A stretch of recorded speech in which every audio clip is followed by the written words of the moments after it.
Dame tu palabra, Señor. Quiero conocer de tu amor en todo lo que digo, oh Dios. Que sea tu palabra mi voz. Aquí estamos con el programa Lea la Biblia. Gracias por acompañarnos. Hoy vamos a estar leyendo la carta a Judas, la carta de Judas, y luego vamos a comenzar nuestra lectura del tercer evangelio, el evangelio de Lucas. Dame tu palabra, Señor. Quiero conocer de tu amor en todo lo que digo, oh Dios. Que sea tu palabra. Aquí estamos nuevo con el programa Lea la Biblia. Yo soy Timothy Archer, acá en Texas. Lea la Biblia. Y yo soy Bruno Valle desde Managua, Nicaragua. Bienvenidos a nuestro programa Lea la Biblia. En nuestra lectura del Nuevo Testamento hemos llegado al pequeño libro de Judas y luego vamos a leer los primeros 4 capítulos de Lucas, pero antes, hábleme un poco del libro de Judas, por favor. Bueno, Judas es un libro muy pequeñito, pero me gusta mucho que dice ahí que es de Judas, el hermano de Santiago. Judas no se identifica directamente como hermano de Jesús. Lo que indica que es bastante modesto, un hombre muy humilde en ese sentido. Se ve que él escribía a personas que conocían bien el Antiguo Testamento. Él habla de historias de ahí, pero también tenía otra fuente de información, ¿no? Sí, este personaje, este escritor, cita no solamente el Antiguo Testamento, sino que cita la literatura religiosa de ese tiempo. El libro de Enoc, por ejemplo, cuando se refiere a ángeles que han caído de la gracia, y también a un libro que se atribuye a Moisés, cuando allá en algunos versículo 11 en adelante, habla acerca de la disputa entre Satanás y el arcángel Miguel o Miguel por el cuerpo de Moisés. Ese es el libro de la Asunción de Moisés. Entonces, lo que nos deja ver esto es algo muy sencillo, que en ese tiempo hubo mucha literatura que nos presentaban ideas que la gente compartía, que la gente tenía en común. Entonces, no debería extrañarnos a nosotros que un autor canónico cite literatura extrabíblica, porque sencillamente esa literatura es lo que nos ayuda a entender el contexto y los pensamientos, las ideas que ellos tenían. Sí, así que esta pequeña carta de Judas realmente vale la pena leerla. Yo quiero que pasemos al Evangelio de Lucas, porque es un libro tan importante. Lucas, por lo que sabemos, es el único no judío que escribió un libro bíblico, y entre sus 2 obras, el Evangelio de Lucas y Hechos, escribió más del 25% del Nuevo Testamento, así que tiene mucho para decirnos Lucas. Lucas es impresionante como escritor porque él básicamente se dedica a la historicidad, a historiar lo que eran los inicios del Salvador y a la vez los inicios del cristianismo. Me gusta mucho la forma en que él comienza poniendo en su evangelio los fundamentos de la historia que va a narrar. Primero habla acerca de la anunciación tanto del nacimiento de Jesús como del nacimiento de Juan el Bautista, para decir, bueno, aquí arranca la historia del cristianismo. Se presenta la historia del nacimiento de Juan el Bautista como un milagro, porque recordemos que los padres de Juan ya eran ancianos. Y también el nacimiento de Jesús es básicamente un milagro porque se trata de alguien que ha sido engendrado por el Espíritu Santo de Dios. Entonces, Lucas básicamente va estableciendo entonces las bases de lo que será la gran historia de la salvación, protagonizada por Jesús y seguida por la iglesia. Y Lucas tiene mucho interés en mostrar cómo el evangelio se aplicaba a personas no muy importantes, digamos, para la sociedad, personas marginadas, para mujeres, para extranjeros. Vemos a María de un pueblo pequeño de Nazaret y cómo Jesús nació en condiciones humildes. Tantas cosas para mostrarnos que el evangelio es para todos, ¿no? Sí, empezando por la genealogía. Recordemos que Lucas narra la genealogía, la ascendencia de Jesús, digamos en retrospectiva. Él comienza diciendo que Jesús es hijo de David, Abraham y Adán. Llega hasta Adán como para decirnos que la misión de Cristo abarca a la humanidad entera. Entonces, luego nosotros encontramos en el Evangelio una gran cantidad de acciones de Jesús dirigida a ese segmento olvidado de la población humana. Sí, así es. Y vemos ya en la figura de Juan el Bautista cómo el mensaje nuevo que trae Jesús y este mensaje de salvación va en contra de la religión establecida de los judíos, ¿no? Sí, de hecho, cuando Cristo dice la profecía que Él vino a dar libertad al cautivo, es precisamente ese segmento de la población, el sótano de la sociedad, digámoslo de alguna forma, al que Él se proyecta y es el que está siendo marginado por la religiosidad del tiempo de Cristo, porque recordemos que el religioso no se podía acercar a un leproso, a una mujer, digamos, que estaba con algún flujo de sangre, como aparece en la historia. Cristo viene a romper esos esquemas, esos cánones.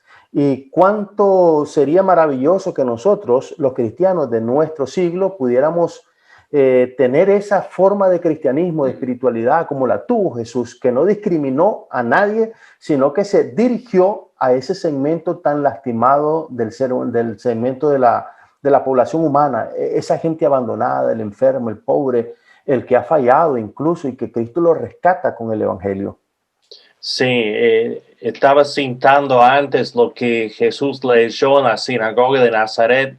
Eso fue justo después de su encuentro con Satanás, cuando Satanás quiso tentarlo con el poder, con la fama, con todo lo que uno esperaría de una persona importante. Y luego Jesús, habiendo rechazado eso, llega a Nazaret, su pueblo natal, de su infancia, y lee del libro de Isaías, lee esa parte donde habla de que el Mesías vendría para las personas marginadas, las personas enfermas, las personas pobres, y traería buenas nuevas para ellas. Así es, lamentablemente ellos no lograron entender a ese personaje.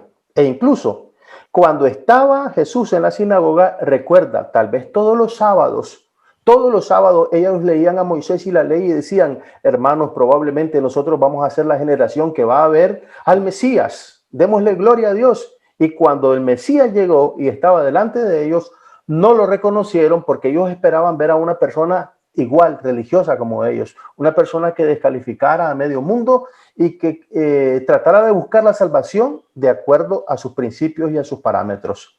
Y es una advertencia para nosotros, porque a veces queremos ponerle límites a Dios, tratar de definir lo que Dios va a hacer, en vez de aceptar a Dios como es y aprender de Él. Así que nosotros tenemos que aprender más acerca de Dios, más acerca de Jesucristo, y lo vamos a hacer por estudiar su palabra. Se nos va el tiempo, pero vamos a continuar con nuestra lectura de Lucas la semana que viene. Seguimos con este programa después de esta pausa.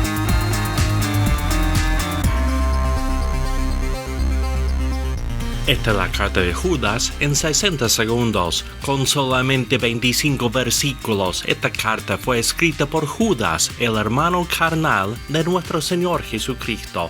La carta de Judas expresa muchas de las mismas ideas que vemos en 2 de Pedro. Se ve que enfrentaban una situación parecida, falsos maestros que buscaban destruir la iglesia local. Judas quería escribir acerca de la salvación que compartimos como cristianos, pero le era necesario tratar esta situación. Los falsos maestros no solo enseñaban mal, sino llevaban vidas de inmoralidad, infiltraban la iglesia, haciéndose pasar por miembros fieles, pero lo hacían con malas intenciones. Judas anima a la iglesia a que se mantenga fiel y exhorta a los hermanos que ayuden a los que han sido engañados por los falsos maestros. Es la carta de Judas en 60 segundos.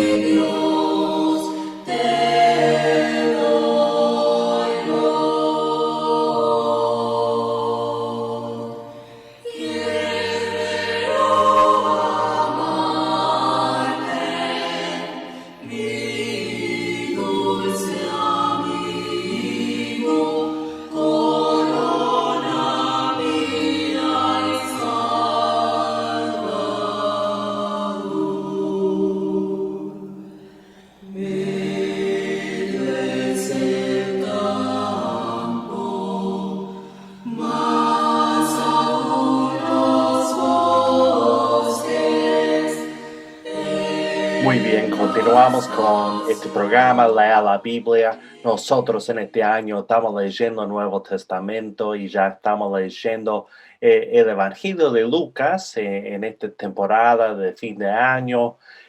Nuestra lectura de esta semana va a ser del capítulo 5 hasta el capítulo 9. Capítulo 5 del capítulo 9 de Lucas.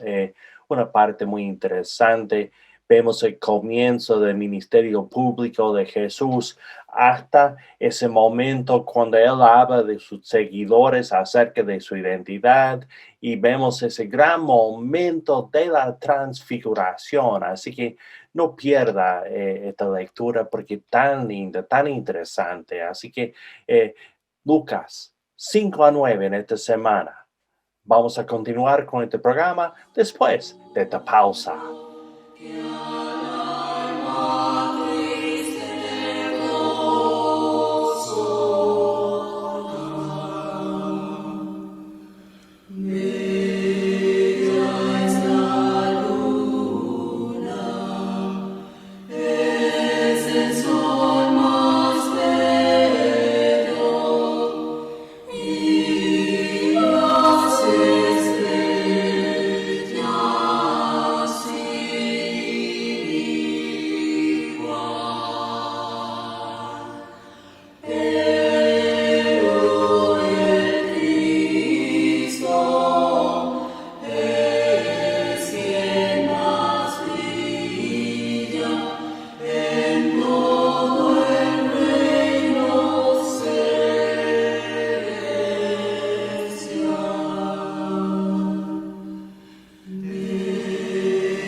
Padre Santísimo, Dios de amor, en este día queremos glorificarte, queremos honrarte con nuestras vidas mismas, queremos que nuestras vidas te sean una alabanza. Glorifícate en tu iglesia hoy y siempre. Esto pedimos en el nombre de nuestro Señor Jesucristo.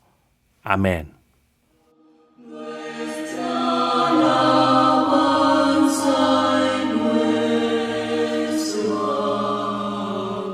Quiero animarle, amigo mío, a tomar unos momentos cada día para leer la Biblia y meditar sobre lo que lee. Para ayudarle en sus estudios, nosotros podemos facilitarle sin costo ni obligación un estudio guiado sobre la Biblia que le ayudará a entender lo que lee. Nuestros oyentes de Cuba pueden hacer su pedido a la siguiente dirección. Lea la Biblia, apartado 2662, Matanzas, código postal 40100. Invitamos a los oyentes de otros países a que nos contacten por WhatsApp en el número 505-7526-8121 o por correo electrónico radio@lealabiblia.com. También puede buscarnos en Facebook en Lea la Biblia Radio. Yo soy Bruno Valle. Este ha sido el programa Lea la Biblia. Hasta la próxima. Quiero conocer de tu amor.